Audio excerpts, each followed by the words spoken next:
into the session, we're hopefully going to make this as interactive as possible for you, because I want this to feel like that yes, you have had a break, and you also then get to experience the difference that these movements can make to you.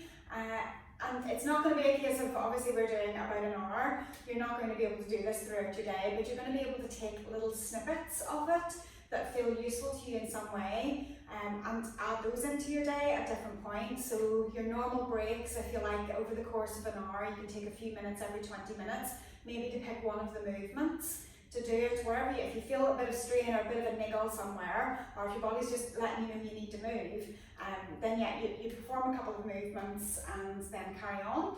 But generally recommended every 20 minutes just to get up and move and do something. Even if you're at a standing desk, that still applies, that you need to move. So it's not all about seated work.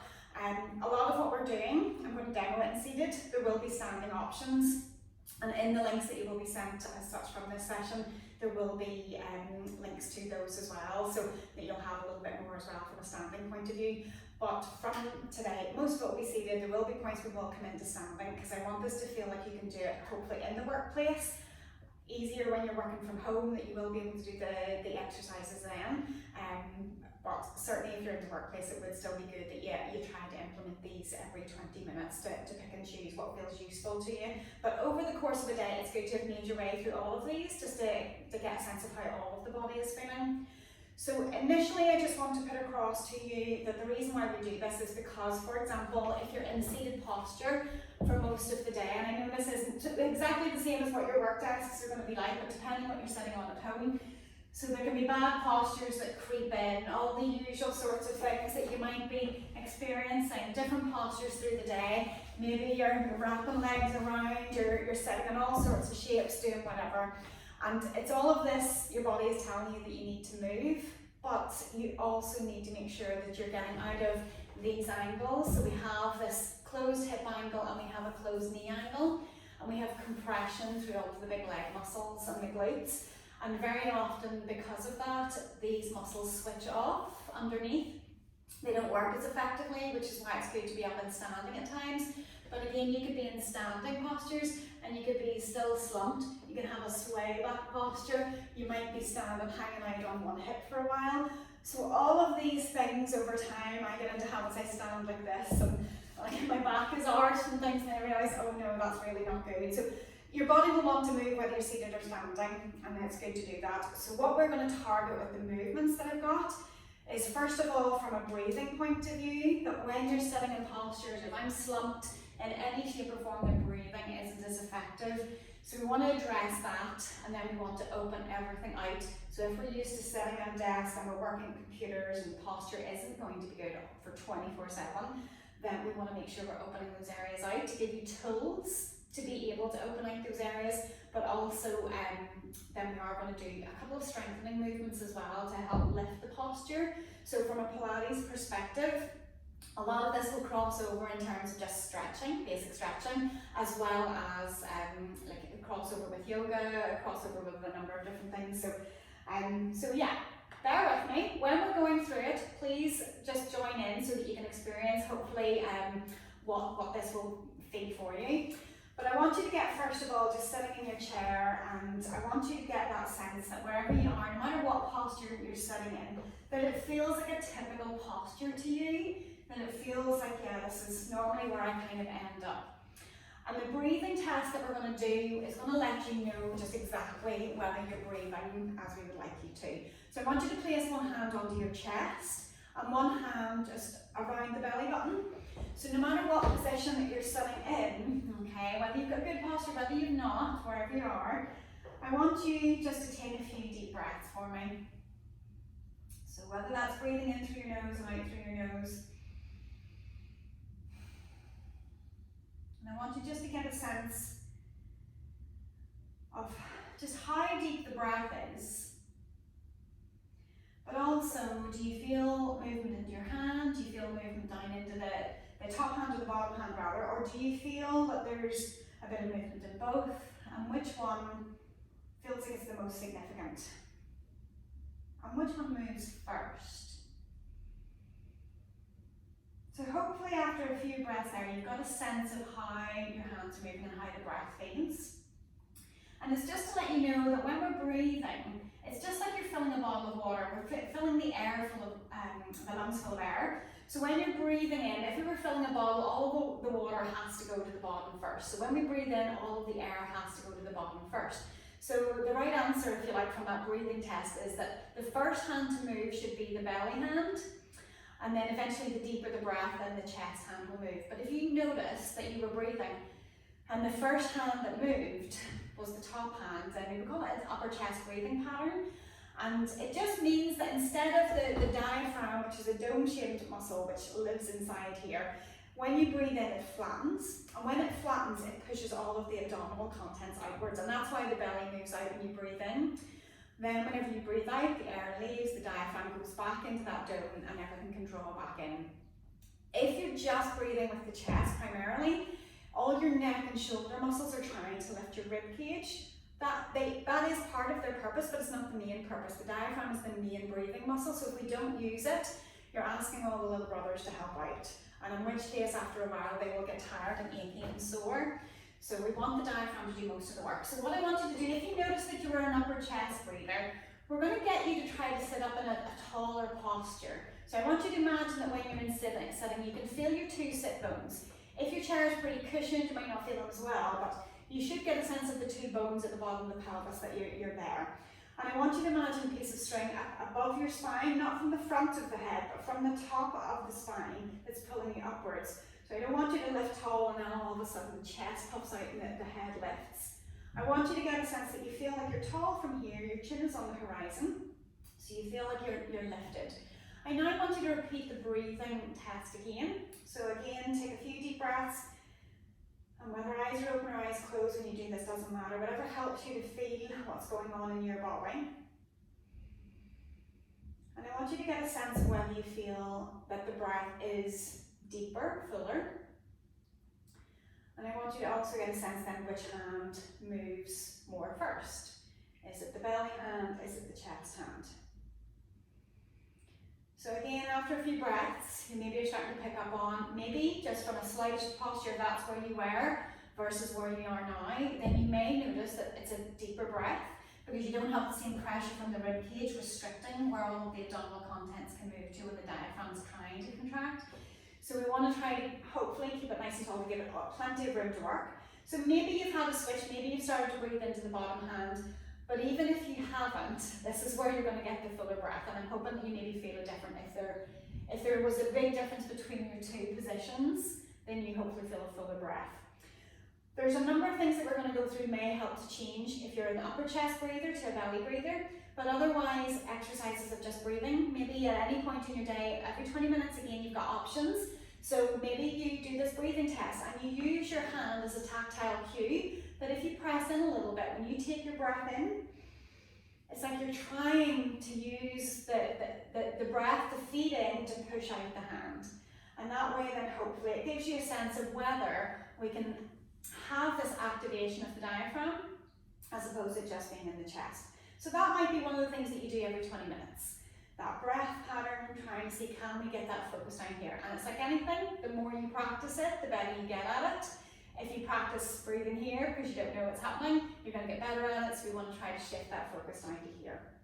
So I'm hoping from that point of view that gives you something to do through the day, especially if you notice that you maybe go through parts of your day and you haven't breathed, you haven't noticeably breathed, and you start to take this big, deep, gulping breath. It's called air hunger. You might be like this for a while, and then all of a sudden your body wants to just take a big, deep breath, so then you know you've been in poor posture and you know you haven't been breathing fully. If you feel like you get really tired, maybe you're not getting enough oxygen in.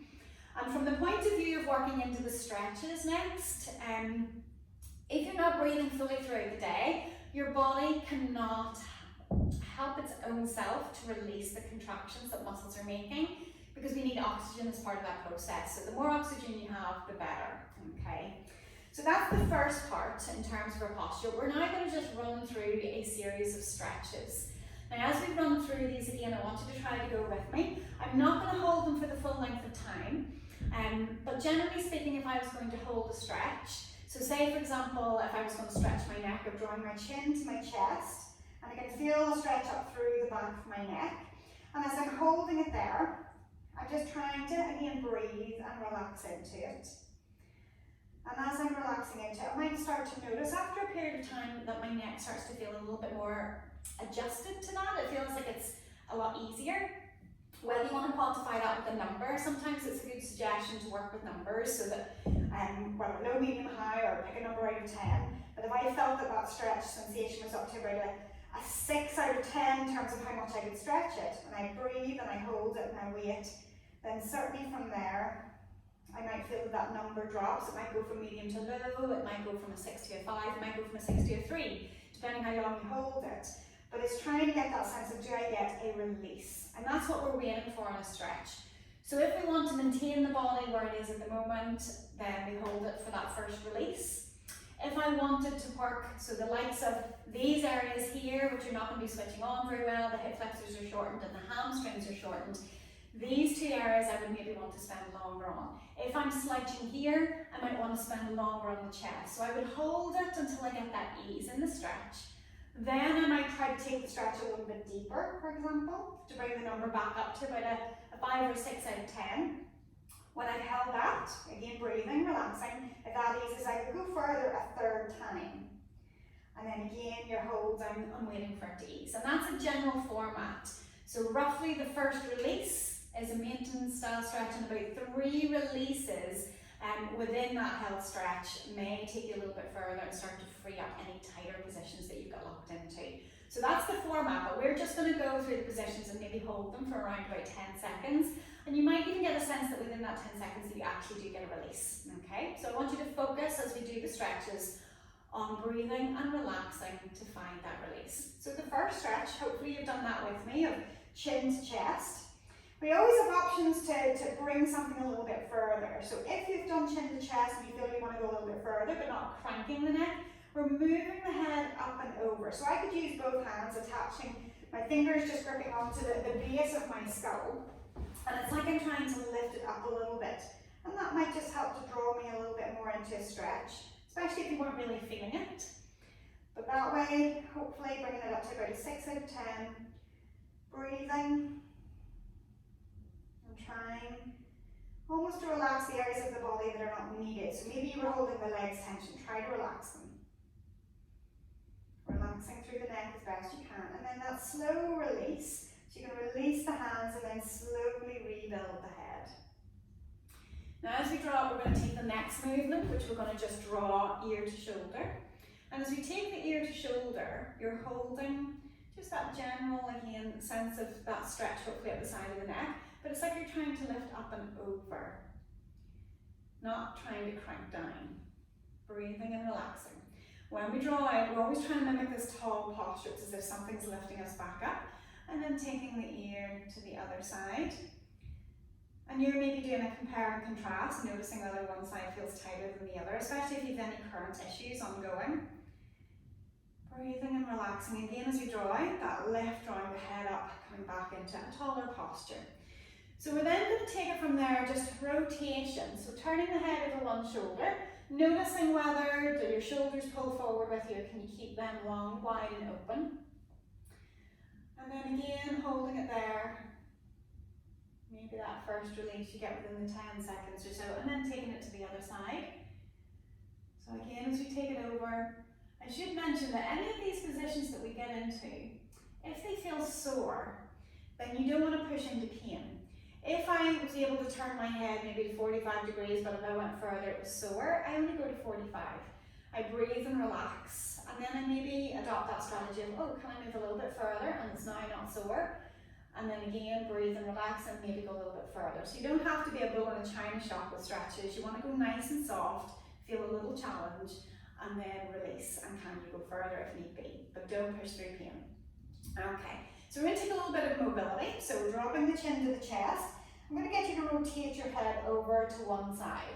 So you're turning over into that rotation and then slowly down, and then rotation to the other side and back down again. So we can do a few movements there, taking a couple and down and then over and down. And once we finish this couple inside, we'll come back up into center. I generally don't recommend circling in behind because just the way the neck is designed, it's not supposed to circle that way. You can nip one of the main blood vessels and nerve vessels, so you're better to not sort of do full rotation, especially whenever everything's cold, like you're sitting in an office, maybe not doing very much, so you don't want to be doing that. But generally, it's a contraindication, generally don't circle the other half. So from there, we'll just bring a bit of movement into the shoulders before we add in the next stretches. So I want you to circle the shoulders up, forwards, down, and then back. So as we're moving, you're not necessarily moving your spine as such. I want you just to feel like you're moving your shoulders.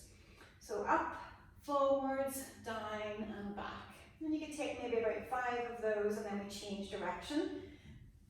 Maybe you could go up to 10 whenever you do these, again, just depending on how this feels in your own body. So once we've done about 5 through there, we'll continue with a little bit of mobility from here. So the next ones, the arms are going to be out a little bit. So as you're at your desk, we're going to bring the palms in front of you, and then we circle them open. So these are circling through the elbows. So palms facing you, so it's that position that you're coming in and then drawing a circle around. So you'll feel these kind of shapes, call this one the W, or opening out. And then can you go the other direction? So again, the palms are then brushing down in front and then out and wide. So again, about 5 each way, but always an option to go to 10. And then we're going to clasp the wrists and take a circle. And as we're rotating, you're trying to get as much movement through the wrists as you can. And then changing the other direction. So hopefully that's just feeling like it's brought a little bit of blood flow into the upper body. So then if we were going to add in a further few stretches, so I'm going to come into the chest next and into the back before we add in anything more for the neck. So we're going to get you to clasp your fingers in front. The elbows are wide, it's like you're having a big beach ball. And I want you to draw in through your ribs to pull back. You're going to reach forward with your arms and the elbows are pulling wide. So it's pulling your shoulder blades apart. And that way, again, hopefully now the stretch is directed between the shoulder blades. The more you kind of reach wide with those elbows, and the more you reach forward, the more it pulls it apart. You can do this with straight arms as well. Everybody's body is different. For me, I definitely find that works. Or sometimes you could even take a hold of the elbows, but you're still pulling wide as you still try to reach forward and let the shoulders glide forwards. So again, hopefully that feels like that's opened in between the shoulder blades. So then as the opposite to that, we're going to take the hands onto your bottom. You can shuffle forward on your seat as you need to. And again, all these can be done in standing as options, but from the seated position, just shuffle forward so you've got the space, hopefully. Elbows are trying to press together. It might feel like you're puffing the chest out a little. And the posture, in essence, still trying to be taller. And breathing as we hold. And then releasing from there. We're then going to bring it into the outer shoulder, so taking the arm across. So we can hook from underneath and draw that arm across. So we're trying to keep it quite close to the body to bring that into the outer shoulder. So that's just the extension of that last movement. And the option with this is that you could also vary it. So you could bring your hand onto your back and you could hug it in from there. So that might deepen it a little bit, so it just depends how that feels to you. But again, breathing and trying to relax the shoulders. So it's not buried up in your ear, you're trying to let it relax. We'll take the other side, so you can take a little opener, take it across, hook it in. Again, compare and contrast just to see how does this feel on your second side. And again, depending how that feels, whether you just give yourself that pat on the back and then take the arm in and try to relax that shoulder down. Still remembering for me that if you feel any pain, you don't bulldoze into it, you go short of it. Okay, so releasing from there. So then we're going to take it a little bit more into the chest. Now with this one, the hands are going to clasp in behind you. So depending on the chair, what space that you have, that maybe this one is done in standing, so it gives you that sense of just opening and releasing. So you might find it's more of a reach down for you, depending on what range you've got available in the arms, but depending on how flexible the shoulders, the chest and things you're feeling will just be depending where that position goes.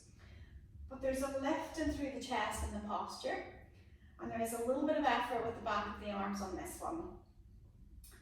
And release.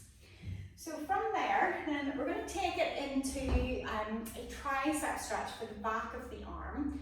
So we're going to take the arm up and give yourself a pat on the back. So essentially you're just trying to be there, and whether the other arm, if it's either going to push from in front or it can pull overhead. The aim is that this elbow is trying to reach up towards the ceiling. And I don't want you to feel like you're here and you're scooped in and under. So the head wants to lift, the posture wants to be tall. That will increase the stretch. That's why you need to choose where you push from. And depending on how open you are, you might be trying to bring that elbow behind the head. And again, you might be holding this until you get that release. Another nice one, depending on how things you're feeling, might be to add in your lats from here. Now this might be a little bit stronger, so if you know that you're quite tight in there, again, don't bulldoze it. Take your time. Whether you just bring in that little side bend of the ribs opening up, and then release. So we'll take that second side, so again the hand onto the back, pushing from in front or pulling from behind. The chest is lifted, the head is lifted, the elbow is trying to reach its way up. And again, only you know what you're feeling in your body, so whether it feels like you're able to add, so if it's that right arm we're stretching, the ribs are moving to the right, to feel that lift. So that hopefully should be triceps in the back of the arm and a little bit in through your lats on the side body as well. And again, in that release and slowly down. So at any point if it feels good just to do a few little shrugs of the shoulders, then again you can take that just to let them loosen out. So from here, the next position that I want to take you in is going to be a little bit more into the neck itself. So some of these are better to do after you have kind of warmed up the area a little bit. So if you know that your neck is pretty tight and you're getting neck pain or headaches, dizzy, nausea, anything like that there, it's always good to do a bit of a warm up first of all before stretching the neck. And that's where those mobility movements and those stretches we've just done are quite good. But in terms of the next one, we're going to do a combination movement. So I'm going to take my ear into a side bend. So I'm going to bring my ear to one side. So we already know that's one of the stretches. When that feels like it eases, I'm going to keep that angle, but then I'm going to start to look towards the shoulder I'm leaning to. And that's going to change where I feel it. And there's no right or wrong here, it's just where you feel the tension line. So you can see these tight cords that want to jump out there. So it's taking it to where again you feel that maybe that 5 or 6 out of 10 and you'll be holding that to ease. But there's other ways to adapt it. Maybe I'm turning to look that way. I've still got the angle, so it's like the world is tilted on an axis and it's spinning. It's that type of movement. So maybe that's where you need to go. Maybe that's where you feel it. So you can explore with this one. And the other option to add in is maybe tucking the chin in towards the chest. So that's why this is not a good one to do straight off the mark when you're cold, because you want to do a few of the other combination of movements first before putting them all together and stacking them. But whenever you're holding that, you're feeling that it eases, and this is definitely one to do with a few increases while you're holding because of the various positions. When you're coming out, if you know you feel quite irritated, in a sense, before you even do the stretches, you can support the weight of the head to come up, which makes it easier for the contraction to return. We'll take the other side. So again, maybe this side, maybe for example, we don't do the side bend first. Maybe we take rotation and then chin to chest. So again, that's going to feel like a slightly different stretch. And as we hold it again, we're waiting on that to ease. And then maybe we add in the side bend from there. It might not feel like you can move as far, but certainly I think I moved about a millimetre there and all of a sudden, yeah, much tighter. So you can layer these movements in any order. So you've got the chin to chest, you've got the rotation of the head either way, and you've got a side bend, either ear to shoulder. And you could put them in any order, just to feel where does it stretch out and where does it feel good to target. And your body will usually let you know what feels quite good. So in terms of that with the neck, another one that we can do is called the chicken neck. So we're sitting up hopefully nice and tall. We're going to turn the head roughly about 45 degrees to one side, and I'm going to poke my chin forwards. Now if I feel that as a stretch already, so if I'm turning to one side and poking forward, it would be this side that would feel it, the opposite side to where I'm turning to. If I don't feel anything there, good, you can start to draw chin to chest, but don't lose the chin poke. So I don't want you to end up sort of coming back in here. I want you to keep that length, and maybe that's where you feel the stretch. And again, when you feel that easing, hopefully you're drawing back in. The other side again, and it's not definite 45, it's somewhere in there. You're turning the head, poking the chin forward. Again, you take the pause if you already feel it. You don't go further through if it's already strong enough. But when it eases if you're able to take that sense of the chin moving towards the floor. Then again, you can hold that until it starts to ease. Again, compare and contrast, left to right. Which side feels it needs a little bit more attention, and maybe you have to give it that a little bit more stretching throughout the day. So the next ones we're going to use are these ones down the front, and some people I know can be quite squeamish, they don't like sort of fiddling with things, but this is quite a good stretch to get the front of the neck, which you might think that you don't get tight in, but if we were sitting in a bad postural position, the head tends to go forward, and it tightens these muscles here because it shortens that space down rather than getting that sense of openness. So these ones, sometimes what's quite good to do is like a little pinching movement. So if I have my head turned to one side, I'm going to work on the shorter side. Now I'm just kind of like supporting my arms a little bit rather than letting them hang down. And I'm going to pinch the muscle. It's not the skin, so I don't want to just take a little bit of skin. There's a rope in there, and I want you to see, can you grab it? So whenever you take a hold of it and you give it a little squeeze, again, no more than that 5 or 6 out of 10 sensation-wise, and it might feel discomfort. I like to call it comfortable discomfort rather than pain, but it's trying to find that 5 or 6 out of 10. And as you hold it and relax into it, I'm hoping, this might take longer than 10 seconds, but as you're holding it, it might start to ease off in number. It's mine though, even though I'm talking, it's moving, it's still starting to relax. And you can start, usually easier to start lower down, but you could do a couple, maybe 2 or 3, sort of 4 pinch points coming up where it connects in behind the ear. A little bit harder to grab there, especially if you're really tight. So you'll know if you're an upper chest breather, these might be tighter, might be harder to do. But again, it's that pinch and hold. And again, just getting that sense that as you hold, whether it just feel like it starts to ease off. And hopefully it does. And again, we can compare and contrast. So just supporting the shoulder girdle a little bit more. And the head turning to the other side. So again, I'm having a feel for it, so not the skin, trying to get the rope. And as I've got that, again, that little pinch. I also should mention, if you feel a pulse underneath your fingers, you're not in the right place. So it's making sure you don't feel a pulse. If you do, just move off it, relocate again. Or if you feel an electric shock, shooting pain moving down the arm or down the body, then you're maybe pinching your nerve. So again, you can come off that and just move over a little bit. So again, you could move up there, taking a few points, just holding and waiting for them to ease. One of the other little things that you can do is you can twist them. Just depends how tight you are and how comfortable that feels or how squeamish that is to you, but that sense of getting a little bit of a twist could be another deeper stretch. So we sometimes call these X-bends, so we're trying to get that full kind of curve creeping in, and again you just hold it until it eases. And release. So that certainly can feel like a really tight area.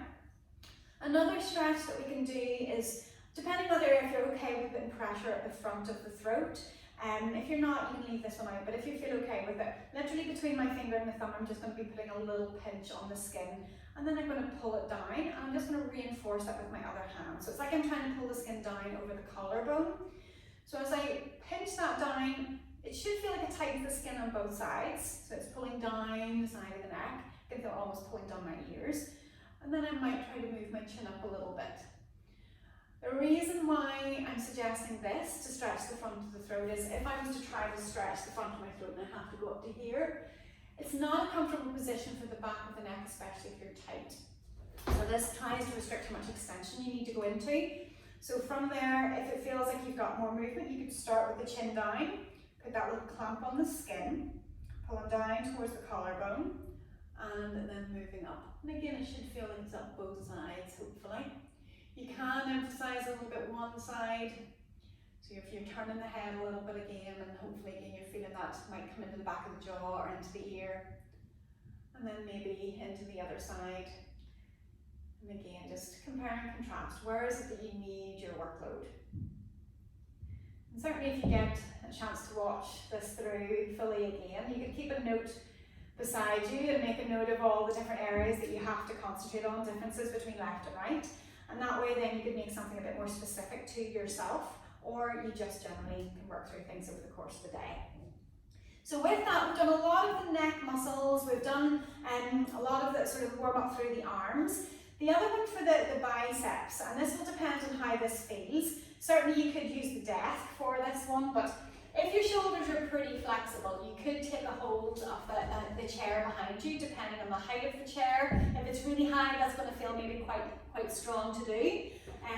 But whether that's with the desk that you place your two hands onto the desk, you're kind of holding on to it in whatever way you can, and you might take a step away so it opens the arms. So it's a little bit like that one that we did here, but it's taking you a little bit further.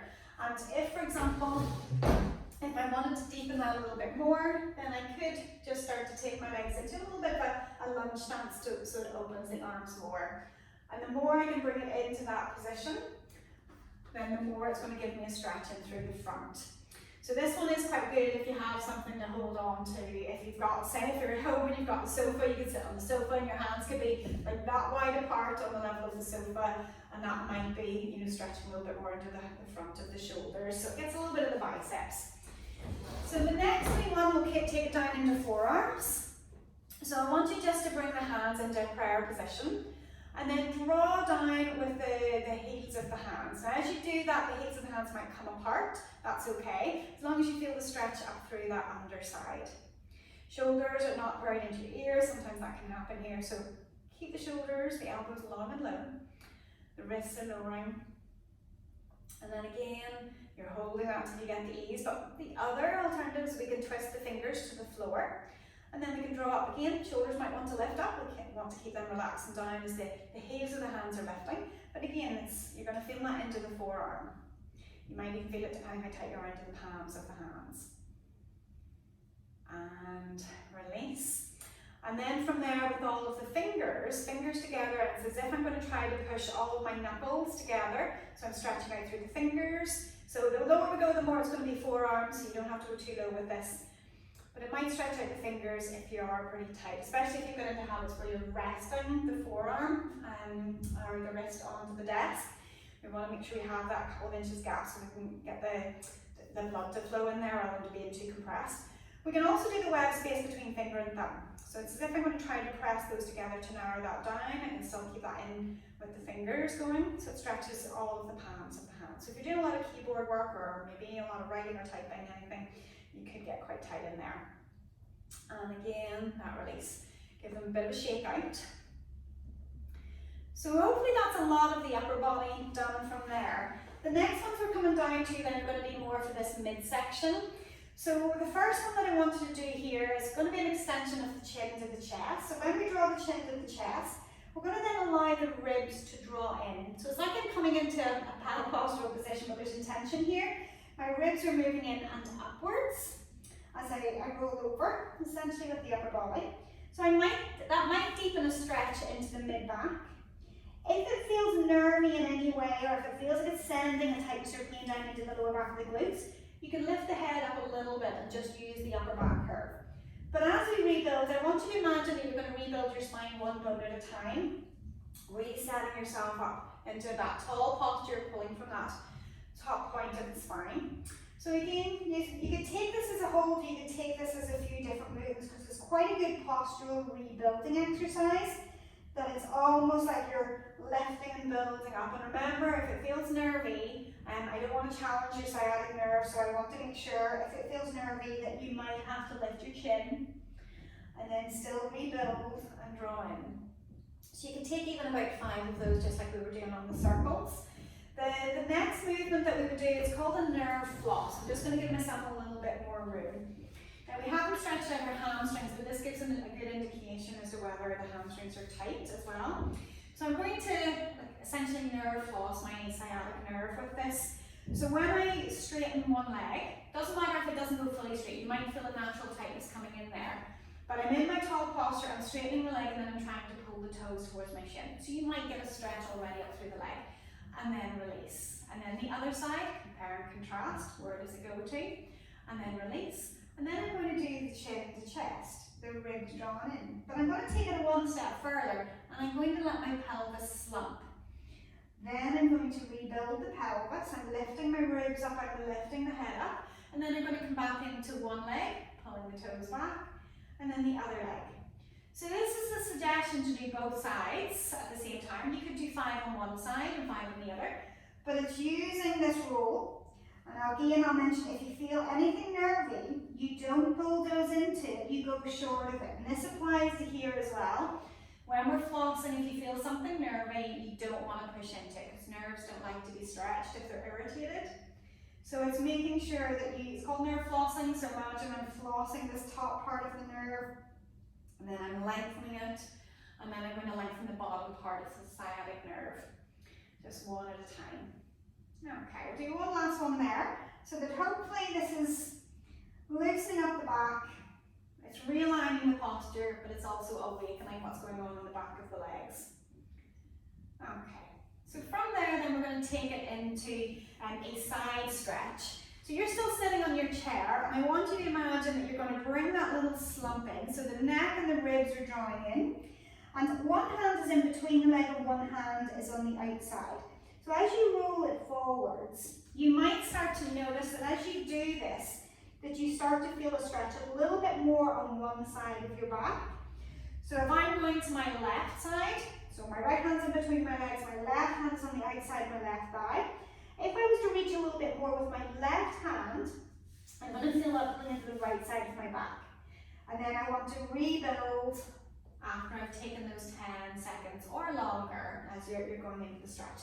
So the other side, so switch the hands over, chin, ribs, and as we reach the arms down, you might hit that as far as you go. Maybe you add in that right hand reaching, that outer hand reaches to bring it into that other side of the back. And again, you hold until that feels like it eases. So hopefully, again, that's targeting into the lower back. The next one we could take is just that soft side bend, lifting up. So we can bring one arm up. If arms are not happy up there, you can always have the hand in behind the head. So you can lift up through that side and take a side bend.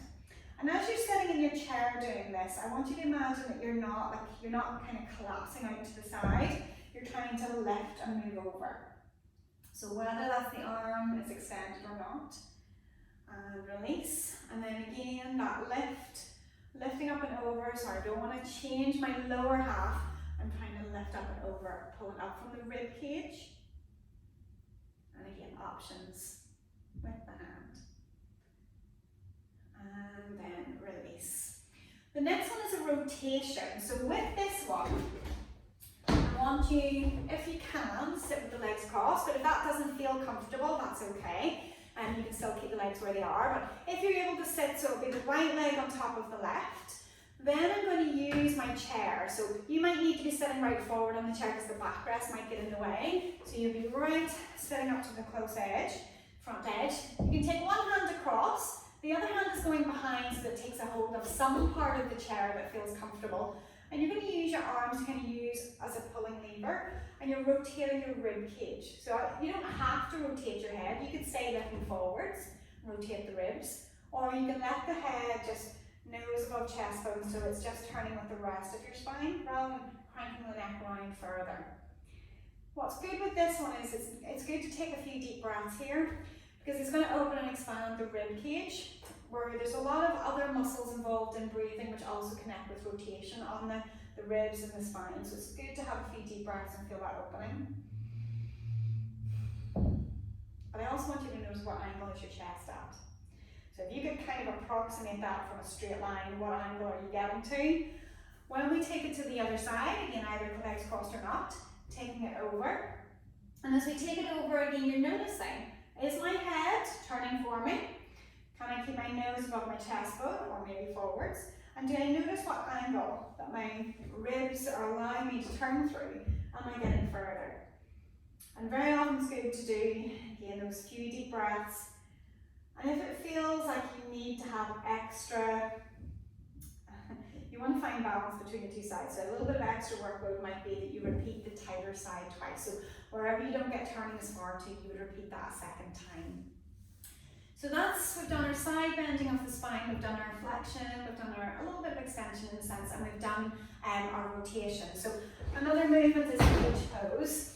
So depending if the backrest opens up on your chair, or again if you're at home, you maybe don't have that type of chair, you're trying to be lifted and up, hands are behind the head, you're opening the elbows, you're dropping the shoulder blades, and you're puffing out the chest. So if I had the backrest, I could be leaning on it. So depending on the height of it will depend whether it assists me to bring a little bit of upper back extension. And again, we might take a few breaths when we're here.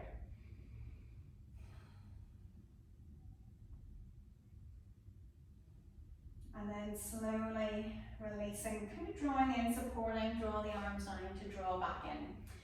So those are the main movements, if you like, for the back, and we're going to bring it into the legs after that. So one of the stretches already, that may have opened it up, but we're going to take you into a position where your foot, you might need to have your bottom right to the edge, the leg is forward, the toes are pulling back towards you, and you're sitting tall, and you can lean on the bent leg. So from here, if you get a stretch in the calf, you don't need to go further, but if you needed to deepen it, I want you to go with a long back. So we're hinging at the hips rather than scrunching over. So you're trying to take it in until you feel that stretch up through the calf. And again, you hold, you relax, you wait for that to ease. And whenever it eases, relax the ankle. Now I want this to come up into a stretch in here, so I might need to go deeper down into that. And depending on how flexible you are, you might even be able to get to the floor. But you can support yourself on the elbow, and the more you think almost about letting your tailbone lift out behind, it's reaching behind, the more that should pull the stretch into the back of the leg. Now another little variation that you can do from here. So when I'm holding that position, I could move my leg into a little bit of rotation because there's 3 parts to your hamstring. So as I'm moving that, does it feel nice just to do that as a movement, or does it feel like no, one part of that's tighter? I know for me, I can feel that more when I turn out into external rotation. So I might hold that, and again, try to encourage that to relax.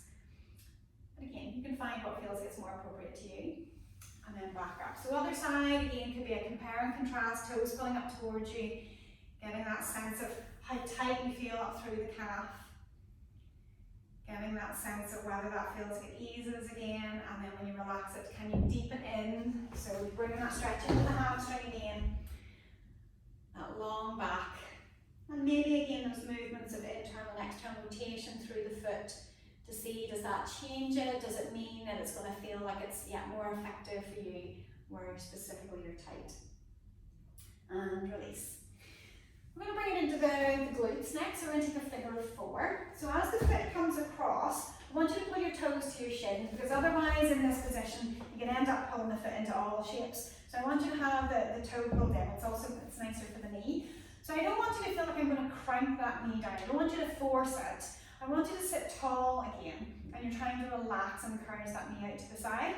If you need to deepen this as a stretch again, you're going to let your body fold forwards. So instead of, it's not this round back, because that's going to stretch here and into the back. You're trying to stretch your hips. You're going to try to hinge forward from your hips. And some of you might be really bendy. I know I'm tight in my hips, so I can't fold too far. But if you get your chest really low, that's fine. And again, you're holding that. Hopefully, waiting for that to ease. Compare and contrast, other side. So again, as you set it up, foot across, toes pulling towards the shins, reduce down the rotation in that lower leg. And again, whether you're holding onto the foot, you could be holding onto the knee, I just don't want you to crank down on it. And again, that tall position as you sit, and lean into it if you need to. So again, compare and contrast, holding, and trying to encourage it to release. So then as we remove from there, the next one, this one can be done in seated if you feel stable. If not, then this one will be done in standing. But you can hold on to the chair. I'm going to be sitting on a little bit of a tilt. I want one leg fully on and the other leg is off. And I can take a hold of my ankle from here, and I'm going to draw then that backwards. So with this as a stretch, I want to try to keep my sense that my tailbone is long and kind of tilting my pelvis under, so that I don't have to move as far. But if I go into that and I just allow my back to bend, then I'm putting a lot of extension into the lower back. So it's trying to take it through there, and then hopefully you're feeling that down in through the front. And again, holding, waiting for it to ease, compare and contrast, because we're going to switch it over. So again, to switch it, you'll have to allow your body to turn. And again, that sense that you're drawing in your tummy muscles, belly button to spine, as you take the leg up and in behind, wherever it can get to you. And again, that feels like that's just out of the question for you. This is maybe one of those moments you definitely need to come up into standing, not arching through the back, kind of keep drawing in, and then it's wherever your knee goes to. And it shouldn't be out here, it It's trying to be somewhere underneath, okay? And again, holding until that eases. So from here, okay, what I want you to use then is we'll take a little bit of a child's pose on our cat. So you can put your hands on your desk for this, and we're just going to be moving into these positions. So I'm trying to bring curves in. So you can have the legs sitting a little bit wider, and you're curling in and under, and then you're opening, as if I'm pulling my shoulder blades down my back and reaching the ribs forward, so I'm arching through the back. So we're taking pelvic tilts from here. The further that I go, the more, hopefully, of a stretch that I'm going to feel through it as well. If that feels that's too much, you can always just do it from seated, where you're trying to go through your pelvic tilts. If your seat height is too low and your hips aren't higher than your knees, you will not be able to get as much of a range of movement into an arch. So the higher we are, like even in standing, you might get a little bit of movement, but sometimes that's actually even harder. But it's a good movement to play with, because your mid position from a Pilates perspective is your neutral spine, where you want to be for a lot of the time. So awareness, moving from one to the other, it's also mobility and finding your way into your midpoint. That is also the same as the cat's exercise, which if I was in standing, I can put my hands on, I can put them onto the back of the chair, and I'm going to soften my knees, and I might be kind of scooping under and then trying to lift. So again, I'm getting that movement into, it's around the lumbar junction with the pelvis, the lumbosacral junction, trying to get that movement. And then I can do a child's pose from here, either seated, resting the body down, or again, I could use that where I'm folding back at my desk to open my shoulders, to lead with my tail pulling back to the wall behind me. And as I draw up from here, what's quite good to do is to curl the tailbone under, to roll the spine, to draw up. And I can do that with my two hands to one side. When I do that movement to one side, it's going to bring that stretch down that long side a little bit more. So in terms of that, I might maybe show you this way. So as I take it that way, I'm going to bring two hands to one side, but I'm still doing the same thing. But I just feel the emphasis a little bit more down one side. So again, you would make sure you do both, so you compare and contrast where you need it more. So again, you've got options for standing, you've got options for seated from there. And hopefully, yeah, they feel quite good. So bring yourself up into standing if you can right now. And I just want you to get a sense of, just kind of moving your body just to get a sense of how you feel. So that hopefully as we work through all of those stretches, you do feel a little bit more open. In standing, a couple of other mobility movements that you could do would be things like, just circling through the knees. I'm not putting any weight into them, I'm just moving around. Just a few in each direction. Again, maybe those 5. And I might even just widen my feet and take my hips to circle in each direction. Because if I can get that movement to work, it's limbering up a lot between the hips, the pelvis, and the lower back. That's 5 each way, roughly again. Now, from here, the hope is that it makes things feel easier for you to set your posture. So when you sit back down again, did you feel more inclined that you wanted to sit upright? Or did you feel like you were more inclined to sit with a slump? So I was trying to see, okay, if we needed that workload, we then want to activate our muscles. So I want you to think about this idea that you're being nice and tall. And when we think of Pilates for our back, especially at the desk, it's mostly about our spine. So from that position, we're nice and tall. And I'm going to get you to bring the hands in behind the head. And we're going to take rotation. So again, from here, what I would be aiming for is that this is muscular effort. I'm not using my arms on the chair this time. So shoulders are relaxed, my posture is lifted, and I'm going to rotate through my rib cage. I'm not cranking back through my shoulders. I'm trying to see, can I just move my ribs? And nothing is changing underneath. So I'm not moving, I'm not twisting over with my body weight. And I'm going to take it to each side. And if we can, just to make sure you're breathing through these, I want you to use an out breath to turn, and an in breath, it's like you're preparing to come back into center. The out breath to turn through the ribs, in breath back into center. So we're trying not to use our legs. So I don't want to see the legs are starting to push on the floor to get you further around. It's not about how far you get. It's using your muscles to work with where you are for now. So you might do about 5 of those each way. You can also do it with your hands on your shoulders. So if you were in the office and you wanted to be a little bit more discreet, you can do it with the hands across there. The next one then would be a side bend. So a little bit like what we did earlier for the stretch, but on this it's effort. So I want you to keep the arms up. You can just work with one up if you prefer, but you can work with both arms up, shoulders are melted down. And I want you to imagine, I'm not trying to lift my shoulder, I'm trying to lift my rib cage. And there's effort involved in that from the core muscles trying to pick up. It's almost like we're trying to kind of dip into pelvic floor working. So you're kind of closing everything off down below and pulling up through your center to help you rise up. So trying your best not to lift up through the shoulders. You're trying to just get the sense that the rib cage lifts up. So we're trying to get that effort to pull. You can do it without the arms up, but it just feels like you don't get as much of the emphasis of the work of dropping the shoulders. But you're trying to again maybe do about 5 on each side.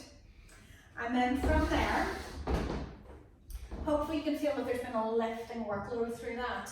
And otherwise, then just that little reminder, if I was going to say ABC to you, the A's are your alignment. We've loosened things up a little bit. So that idea of going from your pelvic tilt, which is a forward curve, a back arch, to a lower lumbar hollow, or whether you want to call that a rounding. But we're trying to go from one position to the other. If you're quite stiff, if you're tight, if you're in pain, you move short of pain, whatever range of movement that you've got. And as you're moving, like, you might feel the knock-on effect on the upper body, so that's why it's important from a postural perspective. But it's trying to find, okay, what range have I got and where's my midpoint? And when I find my midpoint, I should feel like I'm on my 2 sit bones and I'm tall. So I'm not tempted to push my sit bones forward on the seat, and I'm certainly not straining to keep that arch in place. Somewhere in between, only a little bit of something feeling like it's working here. That postural lift is still in place. The B is for breathing, so it's making sure you're breathing. So your A is alignment of the posture, and hopefully if we reset at the shoulders drawn, and then you're thinking, of course, the perfect position that you're going to be at your desk from there. But the alignment and then breathing, just making sure you can breathe. If you know you can drop into that high-low breathing test to test your breath at any point. And then the C is called centering. So that contraction that helps to keep your postural lift. There's contractions in your back muscles, there's contractions in your core, hopefully to keep you lifted. So that idea of what I mentioned about pelvic floor, that imagine you're closing off every passage down below and you're trying to pull it up the front of your spine. So that's a very quick explanation of how to engage your core. But that idea of that closing off and lifting up, I don't want it to be at a really strong level. It should be a really low burning flame that just goes from feeling like you're slumped to that closing off and pulling up that helps give you a bit of lift, and then it's your back muscles that set you the rest of the way. So if we can find that sense of finding that position, every 20 minutes, maybe that's one of the things you do. Do you let yourself slump? I engage my pelvic floor to lift me. Does it feel like I'm into my alignment? And can I breathe? Maybe 20 minutes later, you check your breath. Have I still maintained my posture? Maybe you start to move into stretches to feel like you're opening those areas. If you feel like, no, I'm slumping, maybe I need to work a little bit of those movements. So I'm contracting my muscles to lift, to find that sense of engagement. And hopefully that also helps to bring me more active and upright. So I'm hoping that this has felt good, and I'm hoping that it has felt useful, but I want you to almost like set yourself a list to go through. Whether you watch this again from the recording, and you make out a list of the different movements once you start to become more familiar with them. And hopefully that way we can end up getting through as many stretches as possible in a day to open up what's tight. Then you're going to activate certain muscles. And one thing I should say, sorry, as well, just to add in, is from a seated position, every time you are trying to come up into stand, if you've been seated, or even as you're coming down, I don't want you to get into this habit of kind of pushing off an armchair type thing and slouching. This hip hinge that we mentioned about when you're doing your stretches, arms aren't needed, you take your weight onto your feet and you drive it up. So that each time you're coming with control into your back, it's called a sit-stand exercise, focusing on hinging. So very often when we end up with back pain, we tend to end up, we round and we try to find our way down. So that's another like strengthening exercise where when you push your feet into the floor, once you get yourself tipped forward enough and you drive your feet into the floor, you should feel your bottom engaging to drive you up. So if you do enough of these in a day, like you should feel like the back of the legs have started to work so that we don't get what's called like glute amnesia, like they switch off because they've been compressed all day, they don't have good blood supply and they're not getting orders to contract. So we want to make sure that's another exercise. So even if you're sitting down, even just pushing one foot into the floor or pushing both feet into the floor and you're not even lifting, you should feel your glutes working. These are actually quite good if you're on a plane as well and you're not moving. You can squeeze the thighs together, you can push down with the legs, you can lift, and you're trying just to get a little bit of movement, open and closing. So all of those sorts of things can be other movements that you can add in just to get things activating.